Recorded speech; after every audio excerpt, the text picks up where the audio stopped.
But in terms of connecting our own history, American history, and the myths that we have about it, plus what's happening today, and he talks, I've noticed young people who listen closely and old folks that do, and he kind of crosses generations. Basically, I have to say that I am kind of a shy person, so it takes me a little bit to get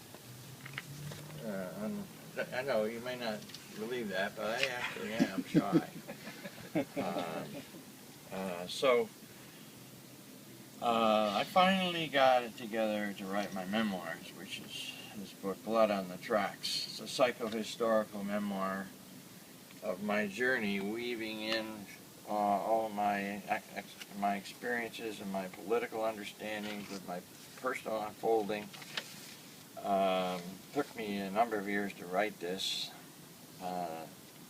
It's got 536 endnotes, which makes it a very different kind of a memoir, and a complete index, because it's a history book.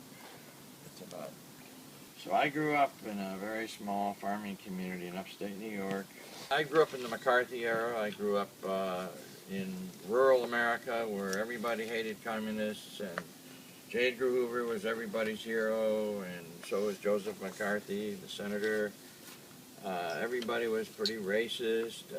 Everybody I knew hated Jews. Even Italians were Dagos. You know, when I came back from Vietnam, I said to my family, I said, I don't really believe in your church or your state. I got to start over again. I really have to kind of rediscover something about life that means something to me. My parents never got over that. When my dad was dying in a nursing home, I visited him. I was not living anywhere near him, but I went to visit him all across the country, and I learned what my father thought of me when he introduced me to his nurse. He said, I want you to meet my youngest son, Brian. And this is what he said. He said, would you believe my son was a captain in the Air Force and a lawyer? I was waiting, and he didn't say any more, and I thought maybe the nurse was going to ask, because I had a baseball hat on with long hair, I had a flannel shirt, sweatpants, and these legs sticking out from the bottom of my sweatpants, thinking she would ask me something more. And it was kind of depressing, actually. My dad described me in the only way that he could be proud, which did not explain his son. And all I then said when there was silence, I said, well, I'm not a captain in the Air Force now, and I'm not a lawyer now.